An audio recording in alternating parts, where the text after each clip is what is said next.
Good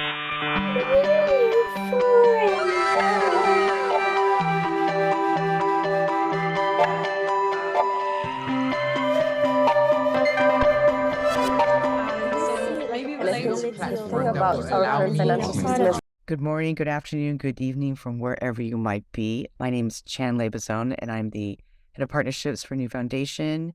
And I'm really excited to have everyone here. I've got Shiv and Griff and Manu, who are pretty much like the OGs in the space. Thought leaders who, if you follow them, you know what they care about. And so it's really an honor to have you guys all here at the same time.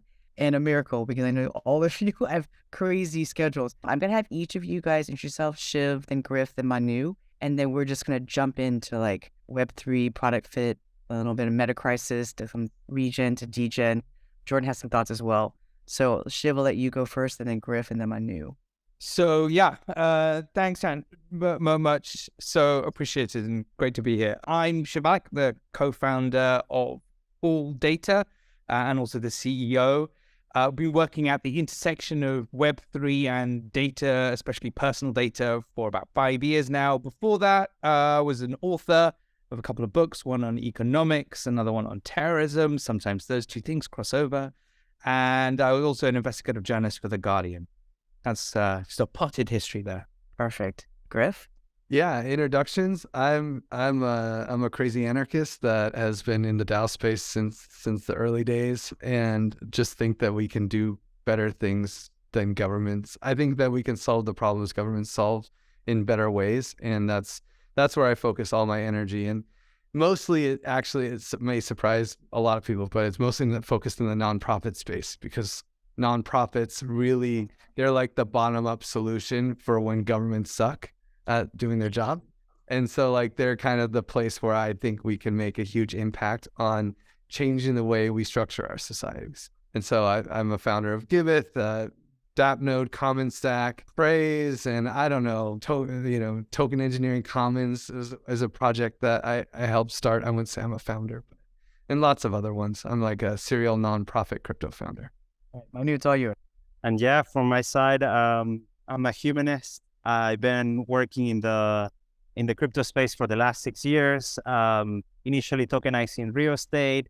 The idea was to actually enable Venezuelans or anyone that suffered from hyperinflation to invest in a more stable asset, but then realizing that that is not really possible because there's a lot of investment rules, let's say, investment laws that don't allow us to do that properly. So then after that, I joined the DAO space. Yeah, following very closely since the very beginning, the DAO, the first DAO, and then getting super inspired after learning about this concept of coordination without geographical restrictions, without borders and so on. And yeah, I'm also, as Griff, very into nonprofits and into, let's say, giving as a way of being. Excellent. Okay, so we'll just jump in. Shiv and I were talking a few weeks ago about how it's great, everyone's in the space, but it's not quite big. It's like it hasn't captured, the audience yet. And so we talked about there's a product problem. And so I'll let Shiv take on that piece. What is it? How do we get here? And what are your thoughts on that? So, everyone has periodically continued to ask, where's that killer app in Web3? And at some points, people have thought, if you've been in this for at least 5 years or so, different apps have come along and everyone's thought, okay, that's the killer app, right? Or it's, it's NFTs, it's DeFi, et cetera, and then, of course, they kind of faded. But I had this one question, which disturbingly, no one I know has been able to really answer without looking forward into the future and trying to find something. And the question is pretty simple. If you couldn't get rich off of Web3, or any kind of, sort of blockchain application, what would you use it for? Or would anyone use it, right? If you couldn't get rich, that discounts obviously anything speculative, what would people use it for? Would they continue to do so? And most people said, oh, yeah, no, but, there's this coming, there's that coming, and, we'll get to, and there's been some great use cases, being pointed at. For example, a sort of global currency, right? That was the kind of the Bitcoin vision originally before it turned into gold. That's a great use case, right? But can you make it work? No, you can't, right? It was certainly won't scale on Bitcoin for sure. It won't scale on Ethereum either, and it won't scale on any of the layer 2s as yet, right? You just don't have that kind of level of transaction. So it might come, right? And then there's a whole heap of other use cases, but most of them tend to be tied to, and DeFi is amazing, don't get me wrong, like absolutely amazing as a sort of technical product, right? But again, it's about a sense of being able to participate in speculation at the end of the day, right? It's about getting rich. And if you couldn't use it to get rich off, or to make assessments about the market, if you want to put it in a more technical way, then what would people use it for? And the answer is nothing, right? And that, and it comes back really to another issue, which is, we look at, I think a lot of people in Web3 now looking at what OpenAI has done and generally the explosion of AI in the last few months, and gone, wow, like you can see how you can use that, how everyone else is using it. There's 100 million people now just in essence, on ChatGPT. And it's embarrassing, right? You're like, shit, what have we provided in the blockchain world, as it used to be formerly known as blockchain? What have we provided to the world that is anywhere near as useful or beneficial? I mean, I can keep going on this thing. And I think maybe last thing to add before other people may want to respond is to say this, I think we've confused, and this is the awful irony of it all, that element of speculation has in the end confused all of our product market fit signals, right? There's very traditional, like, hey, I like this, I use it because it's useful to me. Let's be confused with, oh, I can get rich off it, so I'll buy the coin, or, maybe I'll stake, or X, Y, and Z, right? And that's just screwed everything up. There's natural signals about this is a useful product. I want to use it for X, Y, and Z, as opposed to I want to get rich off it, right? So that's my start of a 10, if you want. Yeah. I don't think that it's fair to characterize that you can't do anything else with crypto. Then I think you're being audacious intentionally in many ways. But like, so I'm not going to call it and say, oh, what are you talking about? But like, it's just that because of the speculative nature of a lot of the like first use cases of this tech, it became the focal point that's getting all of the money, all of the dev work, all of the focus is there.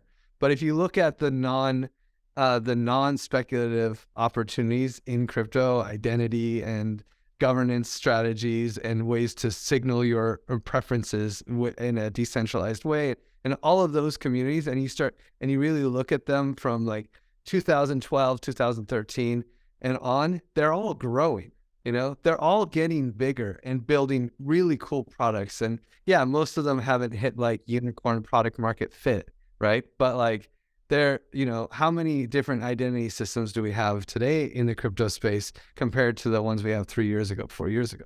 It's massive. And you can go across any of the non-speculative verticals and see huge growth. It's just not the dominant narrative. It's not the thing that VCs are funding, and it's not where the brain trust is going, because, just like in the nonprofit space versus corporations, like, hey, people go towards the areas where they get paid well, really talented, like special people who can really make stuff happen. They go where they get paid by Google and Amazon and Facebook. They don't usually stay in a nonprofit for very long. So, or if they do work at a nonprofit, they contribute 5 hours a week or something because they really care. And that I feel like that's the same kind of thing that happens in this world too, where it's like, yeah, you have to either have already made it or not have made it to really be working in crypto on the non-speculative side. And I'll give an example that's actually pretty personal. Like there's this project called IDEN3 that me and Jordi Bellina, we're in Barcelona, you guys are in Barcelona right now. Me and Jordi Bellina helped start this organization that was really about how do we give identity to people. And one of the things that was needed was more storage space. Like you said, we don't have scaling yet. So IDEN3 kind of spun out to be Hermes, and now Polygon Hermes, and build a ZK EVM. Now, I was kind of pissed because like we came to do identity and other people are doing, roll-ups, like, well, let's focus on identity. But in the end, Polygon bought them. They have an incredible team. There's lots of funding to do the roll-up, and solves a scalability issue so that you can, sell Pepe coins on the roll up and it's all going to be great, right? But like in the end, we had to pause the identity thing so that we could focus on where money will fund us. And it's a tragic reality in the market. But I do think that the non-speculative side of crypto is where the magic is. And to your point with AI, Trent McConaughey he founded Ocean Protocol and lots of other cool crypto projects, early crypto pioneer, but he's been working on AI since the 80s, so AI has hit its special moment, but it's had there have been people working on this for decades, whereas crypto's had 1 decade. So it's not really fair to compare the tech. I'll give you maybe that last point. I mean, but I'll push back on the rest. Even in the last point, though, I mean, you can draw the history of crypto back to the cypherpunks, from the 1980s, right? So, the Bitcoin moment was really the ChatGPT moment for blockchain. Those are comparatives there, maybe. But let's leave that aside. I'll push back on this, which is, look, crypto has had at one point a 3 trillion market cap, right? It's even now, it's still at 1 point something trillion. So we're not short of money, full stop. So to say, oh, well, the money goes to where the speculation is, hey, money goes to, I use Gmail, right? I use Spotify, I use Twitter. I actually love all of those apps. Well, I loved Twitter until quite recently. And now everyone's got a love-hate relationship with it. I just moved to Blue Sky, but hey, I also love Uniswap, and weirdly, unlike most people in the crowd, I actually really love MetaMask. I know that might get me banned from any other forums, but there we go. But I use the first 3 because, not because I can't get rich off any of them, but I still use them. And they still get funded, and they still work, and they're still pretty good, right? People love their roll-ups for Spotify at the end of the day, right? At the end of the year, right? It's great. People use it. There isn't many products in blockchain, if any, you can point to that people use it because they just use the thing. Even a Uniswap, what do you use it for? To trade tokens. That's all you can basically use it for. Or what else can you use it for, right? Or variants of that. And MetaMask is holding those tokens that you trade. And yes, NFTs, but why do people genuinely collect NFTs just for the art? Yeah, very few, right? But that's not a mass thing. Most people are doing it because it's speculation. And that's what troubles me, that we've had this huge energy, which is money, resources, time, people, ideas, go into blockchain, go into Web3, however you want to categorize it. But at the end of the day, we've created tools for speculation and not much else. I'll say one short thing on that, which is David Graeber, amazing anthropologist and I guess historian of anthropology in a way, and economics, wrote 5,000 Years of Debt. Weirdly, at the end of that, he says, it's funny, in time, even if you go back to Mesopotamia, it's the speculative tools that always precede proper financial systems, which you think would be the other way around, right? You get the marketplaces and then you get the speculation. He said, actually, it's, even if you go back, all that time, that's the way it goes. So maybe we're preceding something else, but that's always a maybe. I'm uncomfortable with maybes after this much time. Do you have an ENS name? Yeah. We're collected POAPs. Yeah.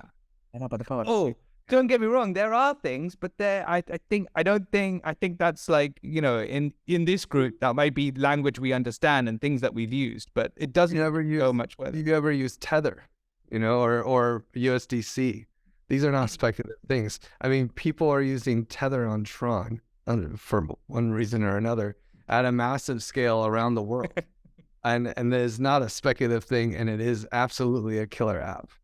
Okay, I'd like to contribute a little bit here. I think just a personal use from my personal experience, right? Like I grew up as an undocumented immigrant in Los Angeles, didn't have access to a bank account for over 2 decades until I returned to Honduras. So all of my life was just cash transactions, right? And anytime I would send money back to my family in Honduras, I'd have to go through Western Union, first go to like a liquor store or a check cashing place to have a check like illegally cashed for me, right? Or if I would get like cash payments.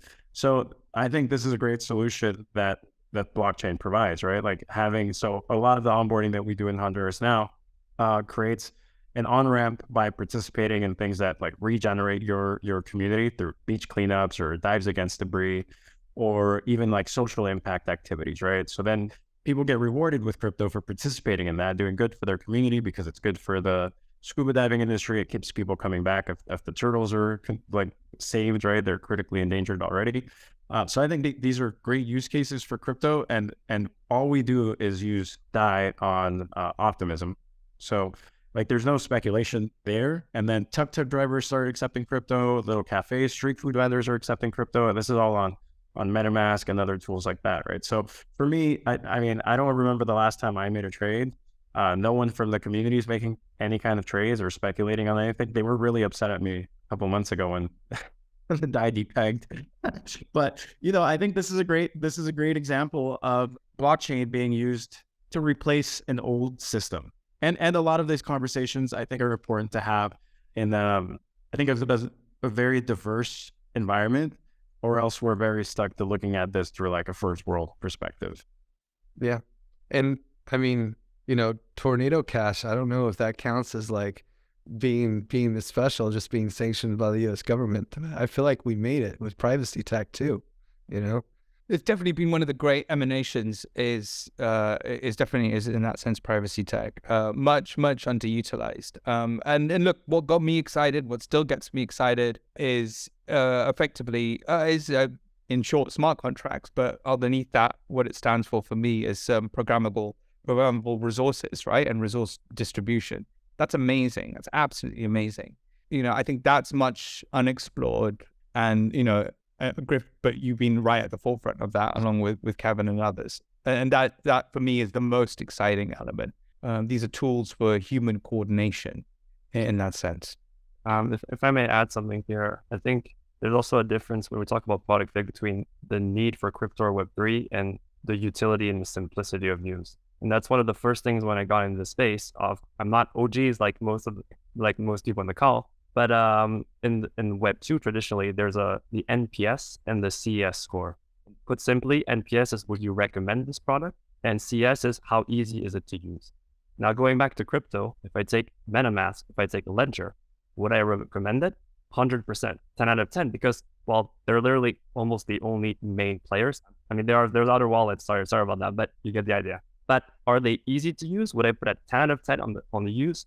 Well, not to throw shade, but definitely not. And so I feel like that's where there's the gap also in the product fit, is really on this ease of use, and that implies education, but also implies having similar values and similar understandings of the problem and what you want to do with crypto or Web3. So that's just my take, more opening the question also. Yeah, it's a child can use it, or like an elderly person can use it without like freaking them out.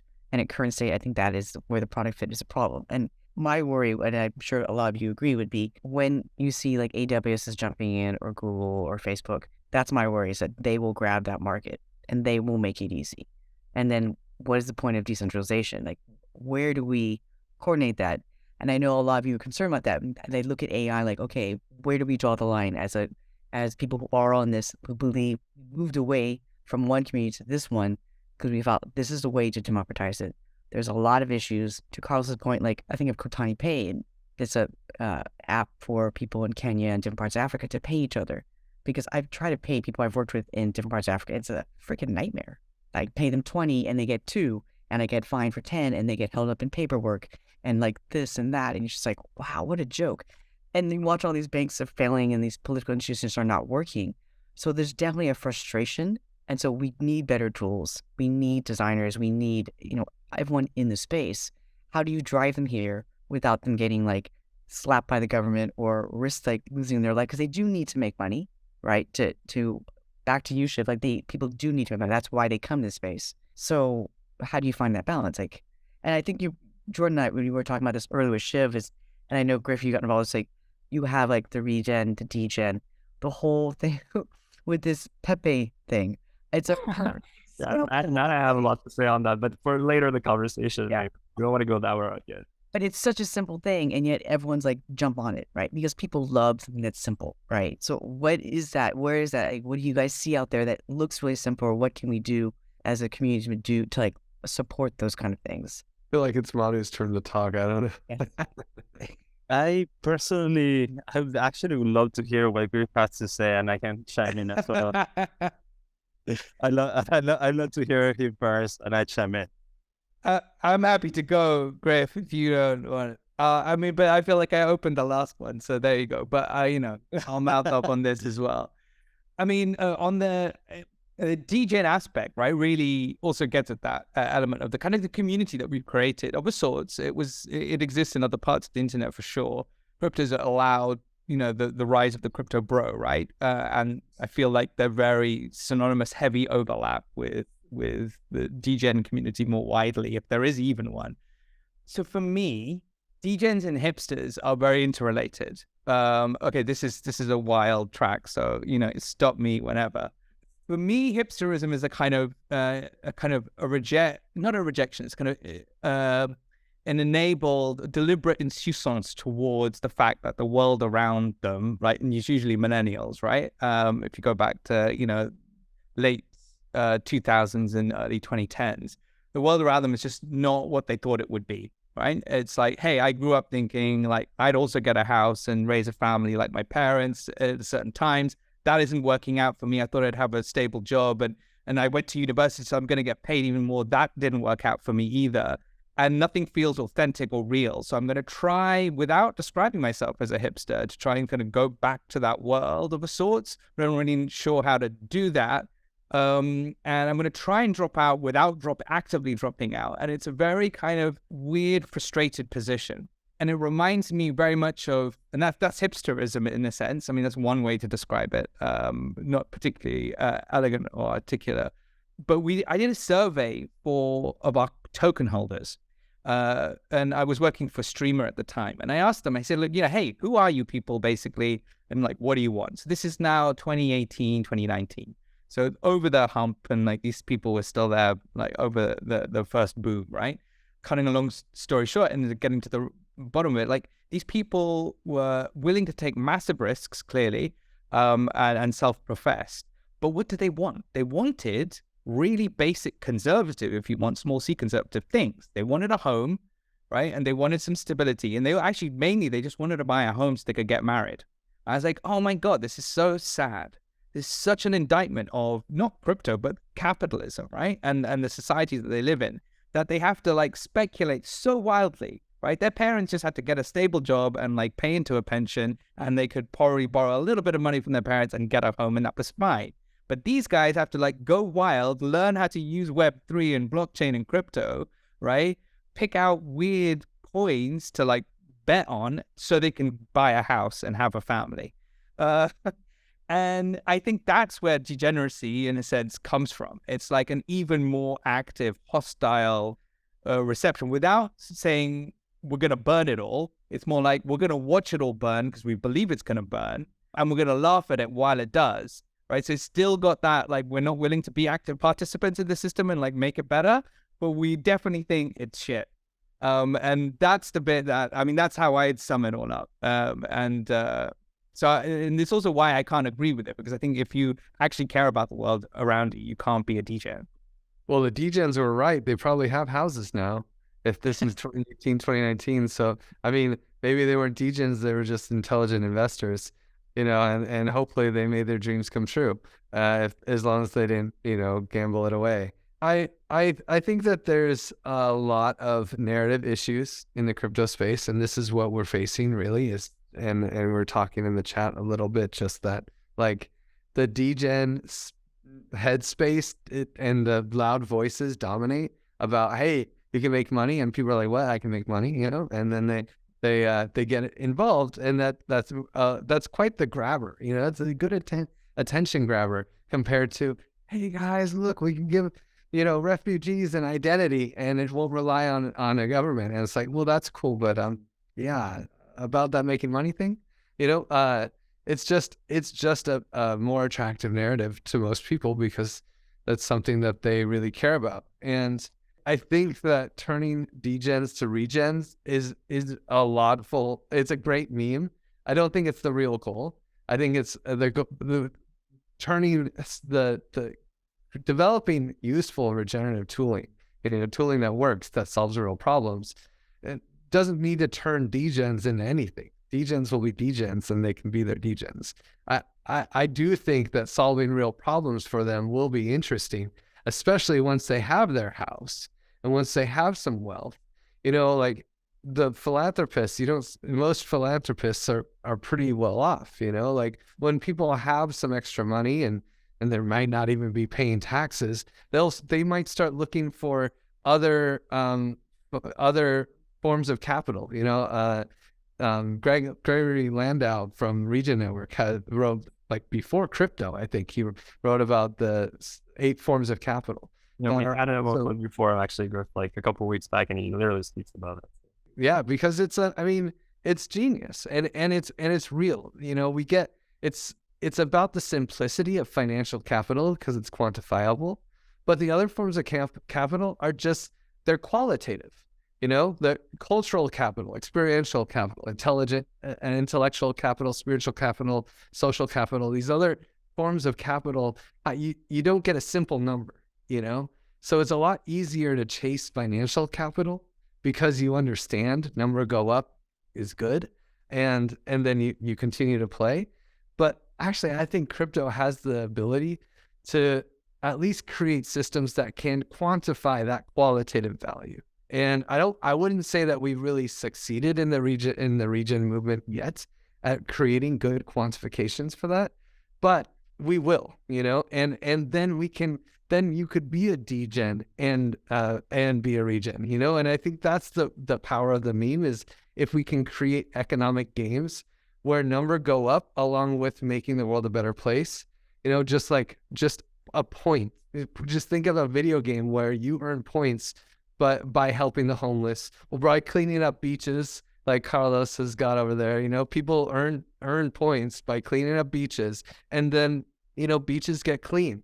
And they're doing it out of greed. They're doing it out of their degen mindset. It just happens to be a regen. And so I feel like the meme really is about building degen dynamics in the regen space, as opposed to actually converting people who are chasing Pepe, into like buying give tokens. It's kind of like it's a different game. In my opinion, I think that most of the people are playing the degen route is because they're still trapped. They're still in this rat trap, just spinning and spinning, and they haven't been able to leave that trap. And when I talk about that trap, I mean the trap of being 9-to-5 job, and needing to provide, needing to bring food to the table, and the mind when you receive some money, obviously the first thing that you're going to do is trying to sell it, or because you are going to provide for your family. Or for your loved ones. So I think most of the people are still like very very degens, is because they are trying to escape, or they're trying to get these profits that hopefully at some point will give them some sort of freedom. And I think that it's mainly the ape mind that we currently have, that is more trying to extract rather than create, rather than co-create value. Is people are using this in this game of trying to see how they can extract the most out of it. And I've seen it in Venezuela, for example. Venezuela used to be a country that was like a super social country. From the early days, we had free education, we had free healthcare, and also the government was giving money monthly to people. But then there's also another problem, is that, okay, people are just receiving money and they don't feel incentive to actually get out of the rat trap, but rather, continue being in the trap because it's easier maybe just to be in the trap for those people, that rather than thinking, okay, how can I get out of it? There's also another thing that we say a lot in Venezuela, and I'm sure in a lot of parts of the world as well, is that you got to teach people how to fish rather than giving them the fish. If you're just giving them the fish, then they're just going to be reliant on you, and they are always going to be expecting you to give them the fish.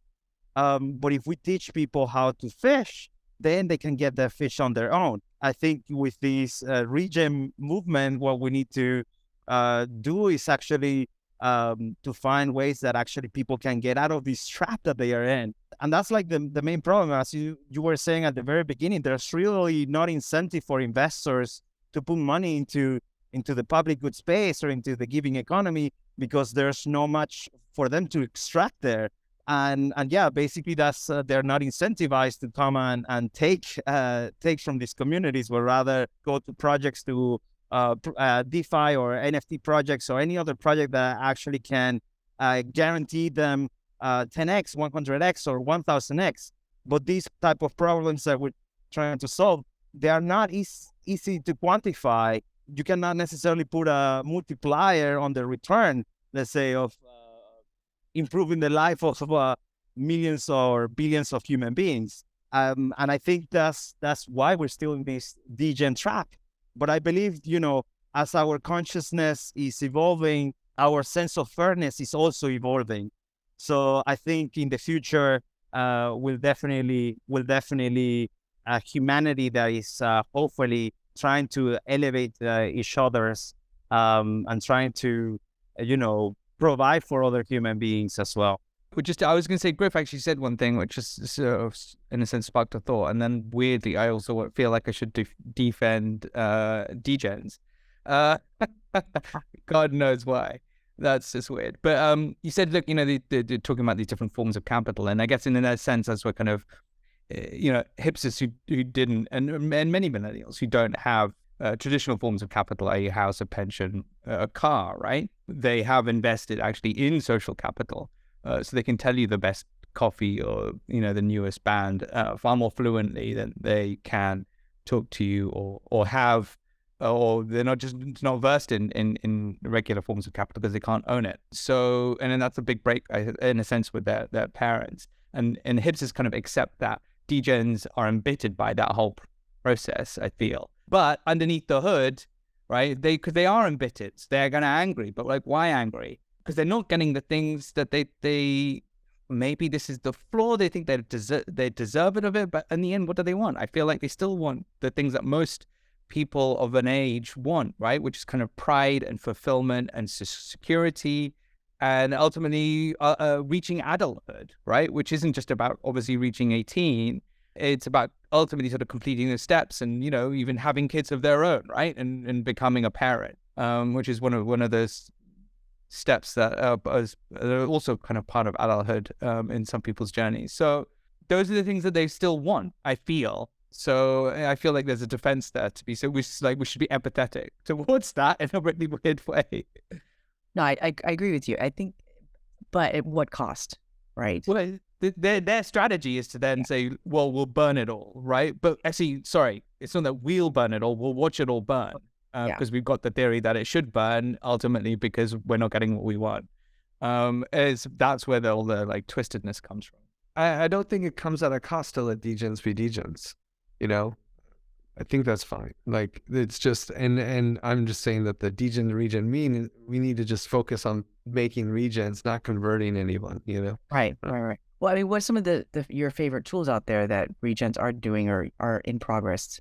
I mean, I'm very biased. All the tools I built. Right. Yeah, exactly. So, praise. I think praise is super cool for, building cultural and social capital and actually quantifying it into what could potentially be either just reputational capital or it can be financial as well. I also think that I feel like the big piece is this economic gaming, like really making a structure where you can reward people for doing what you want. I mean, there's like a clean app, for instance, for picking up litter. Yeah, what Web3 Beach is doing about cleaning beaches. Like, Carlos, you want to jump in there? Yeah, so I think something that the space is trying to solve at the moment is impact certificates. Protocol Labs and Super Modular recently came out with hypercerts. And the idea there is that this represents some impact being made, but it doesn't really create a value for it.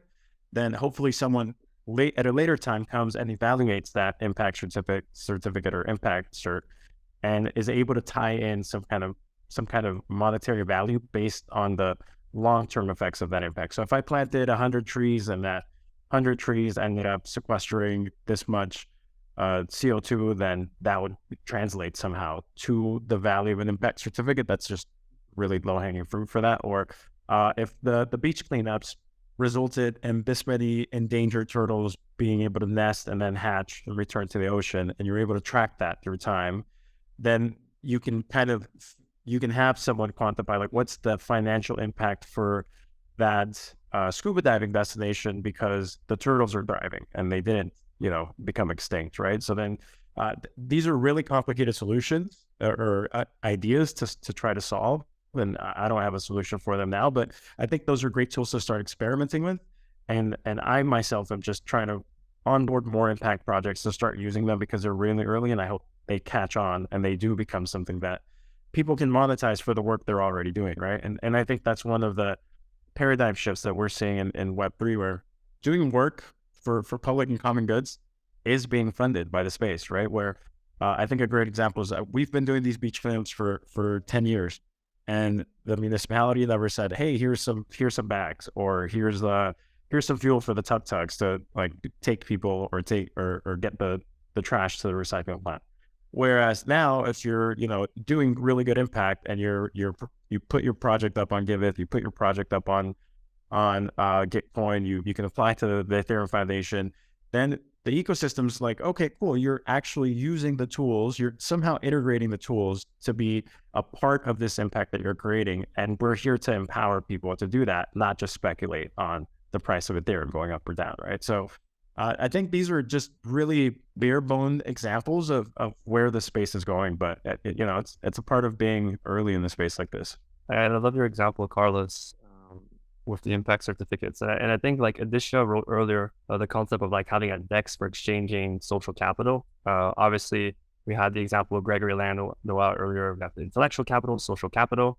And Adisha raised also the topic of creativity. And I think that when we're talking about paradigm shifts, there's doing good and being rewarded for good, which is something that Griff has been pushing for years and years, that you need to reward good actions, which are not being rewarded enough today. There's that pillar. And I think another one is with regards to creativity. And actually, I see that, first, if you have maybe a Griff or Shiv or Manu or anyone, if you have an opinion on like this paradigm shift, not only in terms of public goods, but even other topics like creativity or intellectual capital, etc. And I know Sofiane also joined the call, so maybe also I think Sofiane has also a strong opinion on this question. Isn't a DEX for exchanging social capital a bar?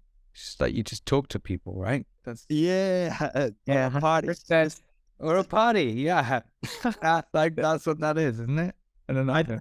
I think the creativity point is really important. A lot of these tools are being made by nerds that have these great ideas for things that can solve problems, but they don't really know the problems firsthand. It's up to the users. It's up to people in these communities to really go, oh, that makes sense. I can adapt that tool for this use case. And we've seen that happen with the internet, right? Like where the use cases that have presented themselves in the last 10 years, people that were working on the internet early days had no idea that would be a thing, right? So I think that's what blockchain is going to start creating. And it does take creativity. And a lot of times the creativity comes out of necessity, right? Like really real desperate needs to solve something. I think that there's a big disadvantage in general for these types of solutions, because unlike in the traditional world where you're selling something or you're giving people access to something, when you're providing some value that society enjoys, freely, there's not like a way to create that customer relationship where you're charging people for access so much. And so you have to go above business models and create economic models. And economic models have this difference where it's supply and demand, right? Versus like in a business, you can start a small business. You can start making chairs or, build carbon spoons, and you sell a couple of spoons and you get some money, and then you get some good feedback on the spoons are great. It's like, okay, I can pay someone else to start making spoons, and you can grow from a small way. But when you're playing an economic game, it's very difficult to start small because there's this problem of inaccurate price discovery. You're basically playing on you're issuing it. So instead of, when I say an economic game, I'm talking about NFTs, I'm talking about issuing a currency and then creating demand for that currency. And that's where I think the real innovation is in crypto, at addressing a lot of these big issues. And it does rely on speculation. And I think there is an opportunity to make money there, you know, and I could go into my rant that I've given 10 million times, but it's like, you know, there's $35 trillion being spent every year on public goods, non-excludable goods. And it's by governments, and no one likes them. They suck. Everyone says they suck. So if we build better ways of solving those problems, the first customers would be the governments, right? And then eventually we just realize we don't need them anymore. And but the problem is you have to be a big player in the space and to create like optimism, for instance, which is funding public goods like there's no tomorrow. But they have Carl Flourish, and who's buddy with Vitalik, and they got lots of investors, and so they can provide liquidity, deep liquidity for the OP token, so that they can issue it like there's no tomorrow, you know? But if you are doing a beach cleanup, you still have to beg for donations, right? Which is great. It's great that we can have global donations cleaning beaches in Honduras, okay? That's an amazing thing, but it doesn't get this cycle flowing. It doesn't create this win-win opportunity. You still rely on sacrifice from basically everyone involved to produce value for society, whereas we need to flip the script. We need to make sure that everyone who's producing value can win, and then that can grow. And ideally, it could be started from a small thing. So all of that is to say that bonding curves are amazing. Bonding curves are the tool that actually addresses this liquidity issue, whether it's for hypercerts or for fungible tokens, like some random token. If you want to start something small, you can't have accurate price discovery. All the NFT projects, the NFTs go to zero. Is that really the price of those NFTs? It's not. It's just there isn't good price discovery. If those NFTs were issued and attached to a bonding curve so that whenever someone bought them, at least a large percentage of the funds would be capitalizing the value, then you could have accurate price discovery for those NFTs. And I think that's the tooling that really allows this to scale so that lots of small innovators can try things. Maybe they hit, maybe they don't.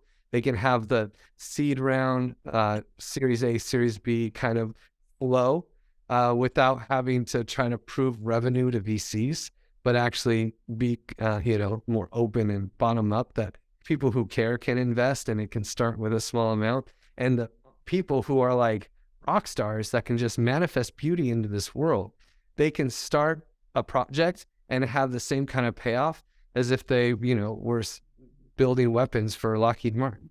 Shiv? Yeah, Carlos, can I ask you a question? What was the local response to beach cleanups? And did the local government then ever notice you? Did you ask them, can we have some money? And were the local people, the people who lived in and around the beach, grateful? Yeah, so that's actually a great question. So 10 years ago when we started doing beach cleanups, it was a few of us that are really passionate about ocean marine conservation because we're scuba divers. And 10 years ago, you were kind of crazy to be out cleaning the beaches, right? Because people didn't really see the decline in the coral health or the decline in turtles being present. And then once people started seeing that, they got more active. And I think one of the really cool things that we saw is that travelers are actually the people that propel that movement, because travelers, it's a backpacker destination, so it's young travelers. They have this tendency to want to leave the place better than how they found it.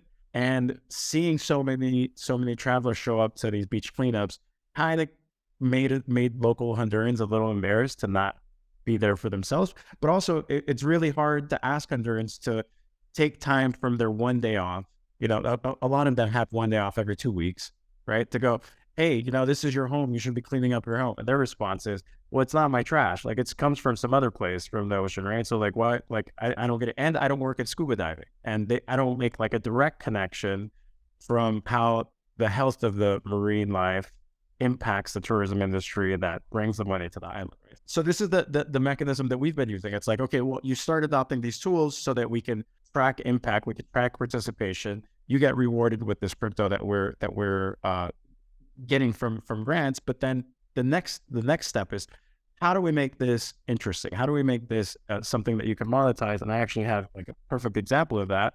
We started playing with art, right? So for us, this art from plastic from beach cleanups could be a representation of the last 10 beach cleanups. So if you were to buy this, you could have like a digital representation as an NFT that's loaded with like 5,000 pounds of trash. And then you can have, this physical piece at home that, would be a great conversational topic when people come visit you. But there's other things that we've been playing with. I'm currently playing with the idea of a Web3 social media app as well that like kind of gamifies all of these different things, and instead of people just taking photos of the beach going, oh, that really sucks.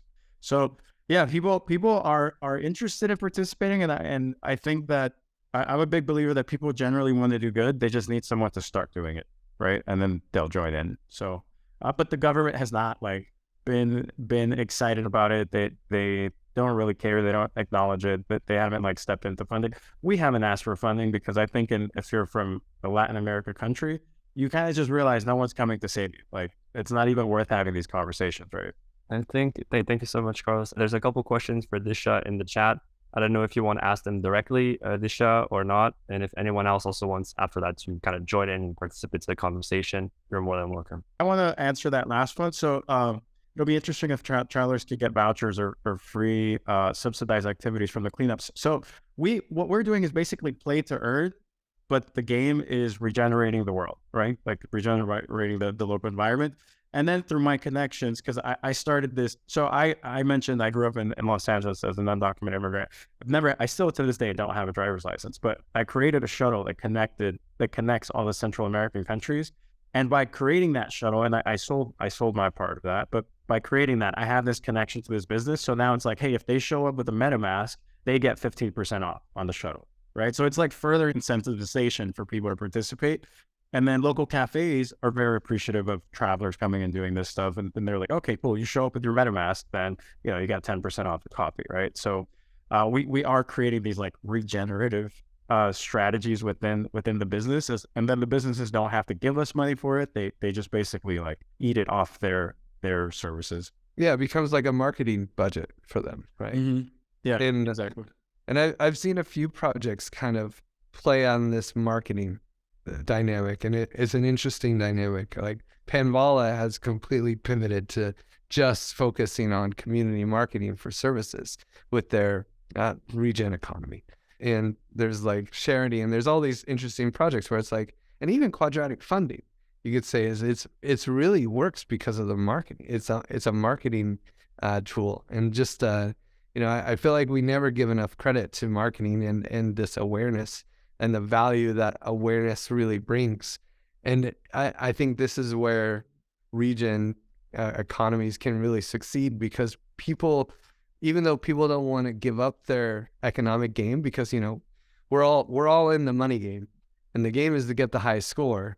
And if you actually just donate money to something where everyone wins, it's like you're losing. You have to lose the money game to win the other financial capital games. And the other financial capital games are just not as easy to keep in your mind as a score, So it's just so easy to keep playing the money game.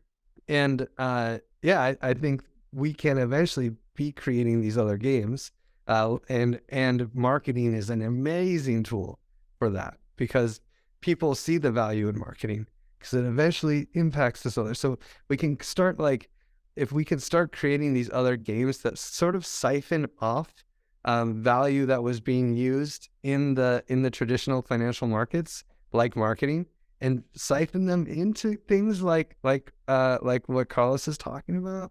It's an easy win. It's not going to 10x solve any problems, but it's a nice step in the right direction. Great. Manu, did you want to say anything and add to that? Yeah, I just really like what Carlos was saying, that we need to create these games, that are interactive and that people find, cool to play, actually, and that they get rewarded for playing that game. We need to create more ways to get people on board into this regen economy, and the only way for me to do that, I believe, is with these social games, and also with what Shiv was mentioning, like creating, let's say, dinners or parties, or also what I believe, or what I call rituals that bring us together, and where we can actually challenge each other thoughts. So like that, we can elevate everyone's knowledge, and also let's say, have some check and balances between ourselves. So yeah, I believe the future of Web3 is going to be a combination of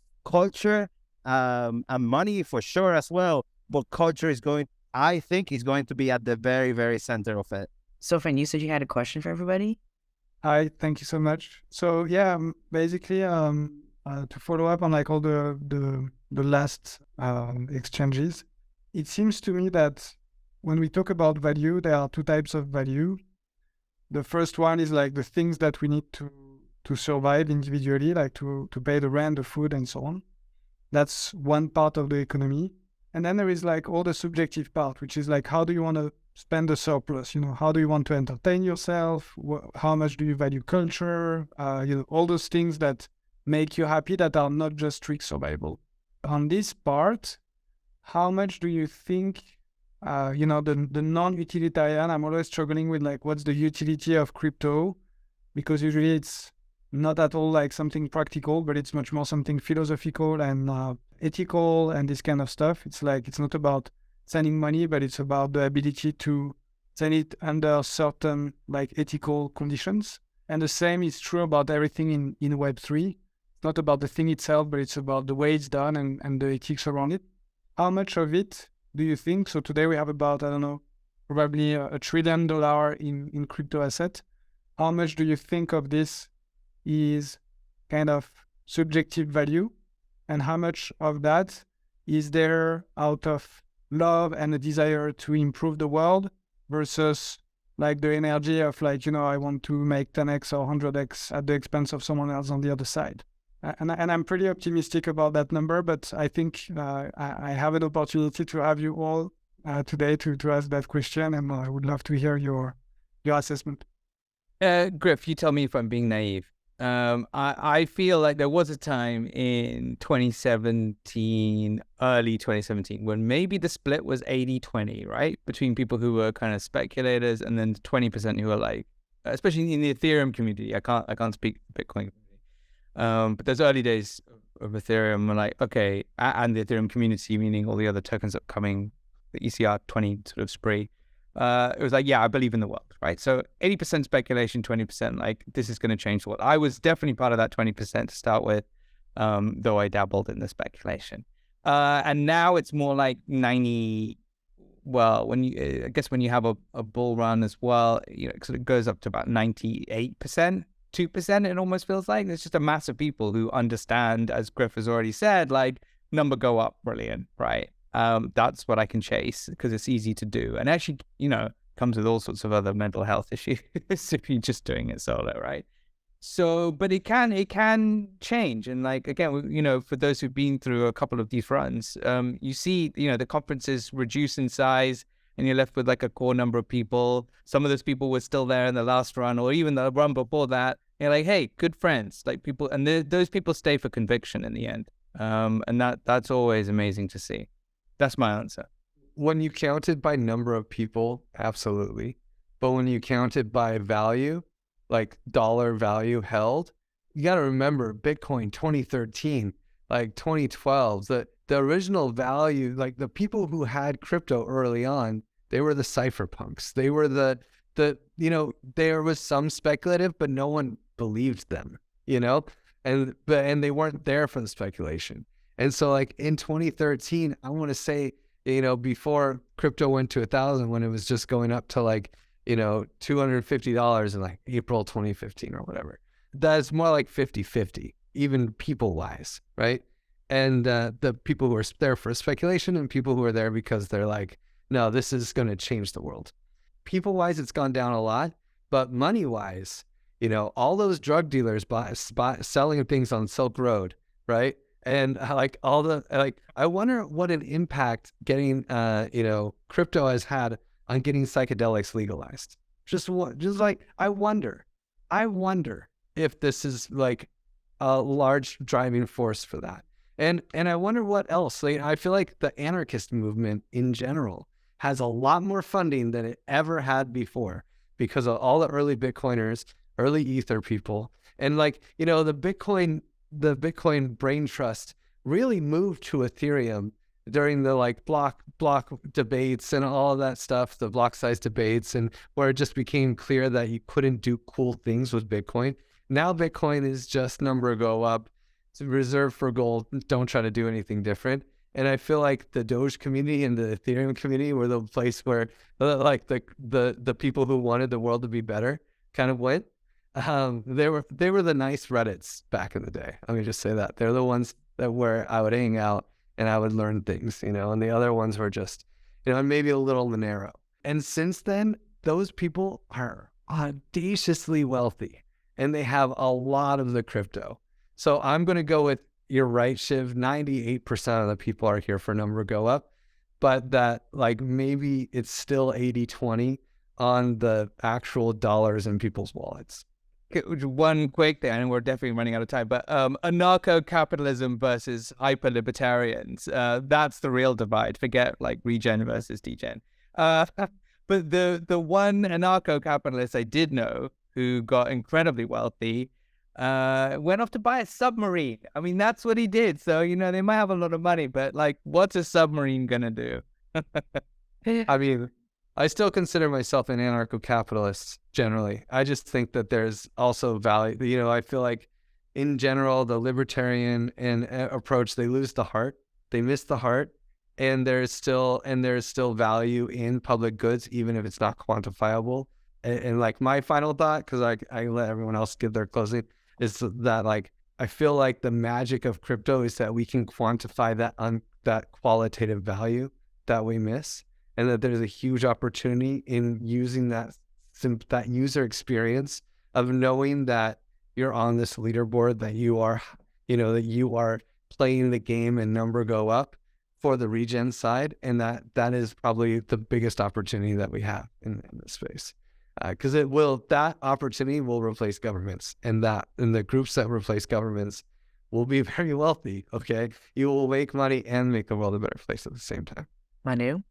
As I mentioned before, like for me, it's all about us coming together and deciding what we believe is bad, maybe, and then based on that, creating our new, let's say, communities with values that we agreed on, and yeah, also creating, as I was mentioning before, like creating these games that can enable people to onboard and participate and actually regenerate the world while at the same time having fun and also being able to cover for their needs, which is why most of the people are just focusing on just making money. So yeah, I believe we have, for the first time as humanity, we have the tools to come together, not only communicate with each other, but start having collective ownership over our networks that we create. And I believe that it's super important that we create rituals, that we create traditions, and that we create ways for us to come together and have some sort of check and balances between each other.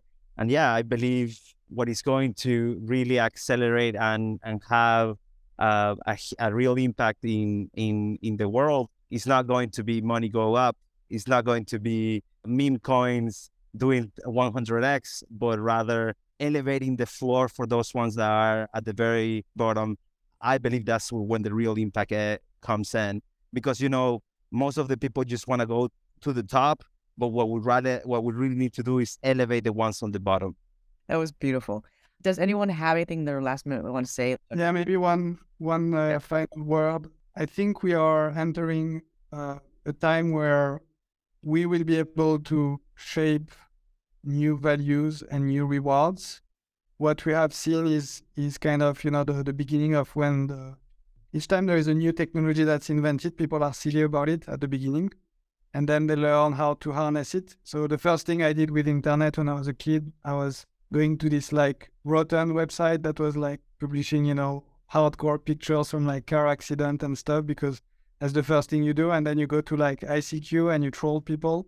But then when you're done doing like all the goofy stuff, and now you start to take this technology seriously. And I think when we see what internet has done, if we consider that Web3 is internet on steroids because it doesn't eat just the communication tool, but it also encode like all the things that the functions that institutions used to have and so on, we can absorb much more of the kind of value systems and innovate on top of it.